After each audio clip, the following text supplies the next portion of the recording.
May 19th, 1536, the Tower of London. Around the scaffold, silence breaks only the cries of seagulls. The woman who until recently was the most powerful woman in England ascends the wooden steps. She wears an exquisite dress, but her gaze is directed not at the executioner, but at eternity. She is Anne Boleyn, the woman for whom the king turned the world upside down, destroyed the church, and risked his crown. But what brought her, the queen for 1,000 days, from her royal bed to the scaffold? Who was she really? A shrewd politician ahead of her time? A cunning seductress who destroyed the ancient order?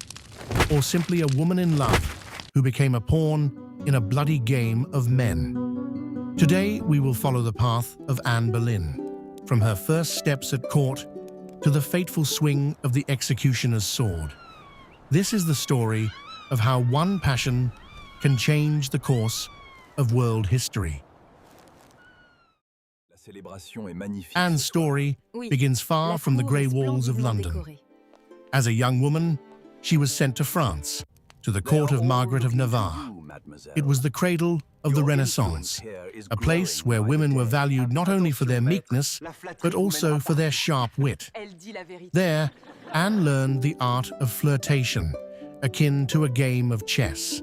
She mastered French perfectly, learned to play the lute, sing, and engage in philosophical debate. When Anne returned to England in 1522, the courtiers were stunned. She wasn't the classic beauty of the time, too dark, too thin, with an unusually long neck. But she had what the French call je ne sais quoi, something inexplicable. She was called a predator in silk. While her sister Mary obediently became the king's mistress, Anne watched. She saw how quickly Henry cooled to women who gave themselves to him without a fight. The first victim of her charms was Lord Henry Percy. They were secretly betrothed, but Cardinal Wolsey, on the king's orders, annulled the union.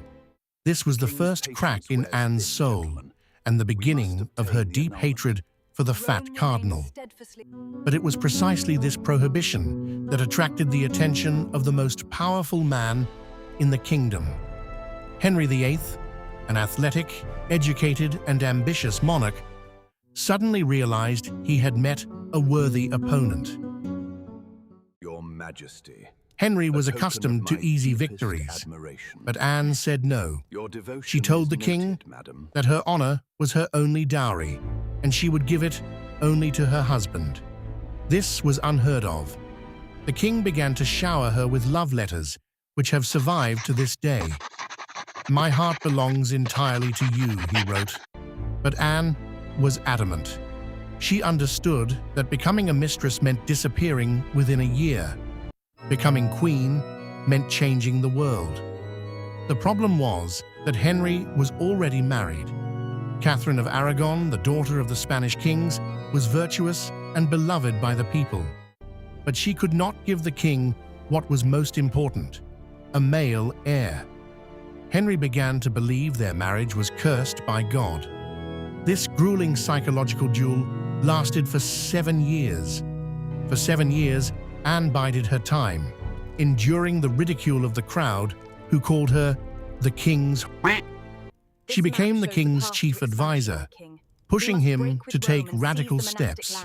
It was Anne who introduced Henry to the works of the Protestant reformers. She instilled in him the thought, why should the Pope decide the fate of the King of England? You yourself are God's vicar in your own country. For Anne's sake, Henry broke ties with Rome, declared himself head of the Church of England, and turned against all of Europe.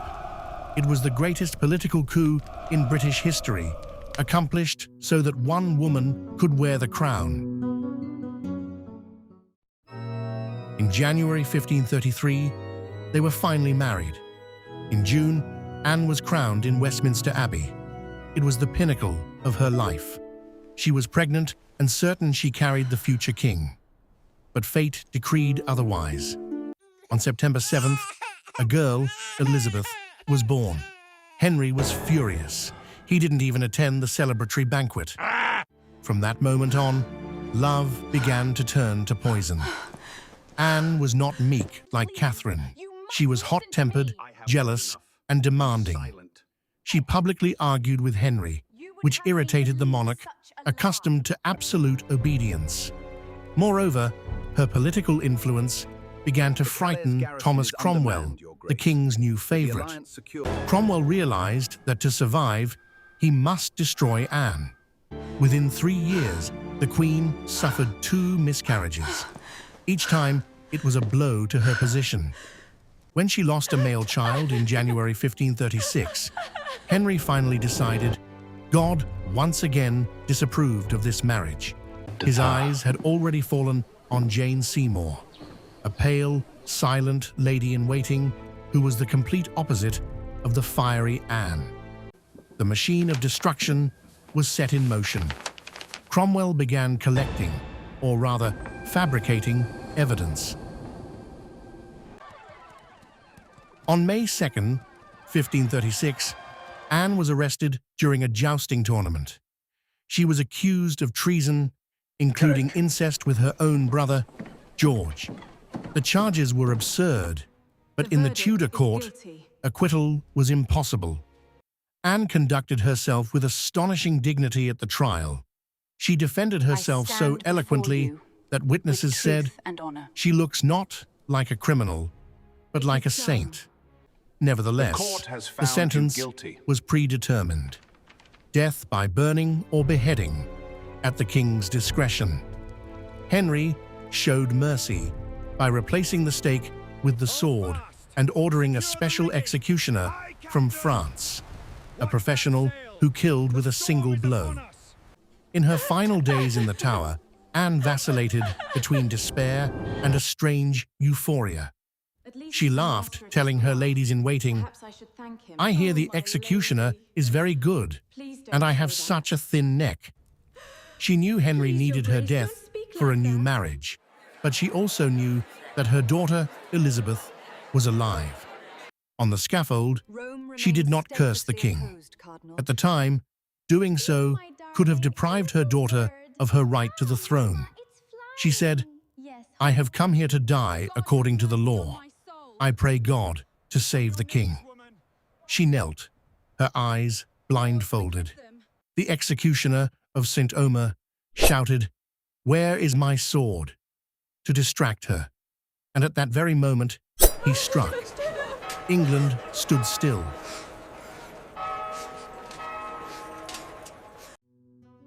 11 days after the execution, Henry married Jane Seymour.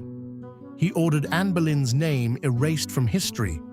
Her portraits were destroyed, her initials carved from palace walls. It seemed she had vanished forever. But history loves irony. The son Henry so coveted, Edward VI, reigned briefly and died young. And Anne's daughter, the very same undesirable girl Elizabeth, ascended the throne and reigned for 45 years. Her era became England's Golden Age. Elizabeth always wore a secret ring containing a tiny portrait of her mother. Anne Boleyn didn't just reign for 1,000 days. She became the architect of a new England. She was a woman who refused to be a victim and chose to become a legend. Her blood flows through the greatness of Britain, and her name still makes our hearts beat faster. Who was she to you? A victim of circumstances or a master manipulator? Share your thoughts in the comments. If you enjoyed this story, like and subscribe to the channel. We have many more secrets hidden behind palace walls ahead. See you in new episodes.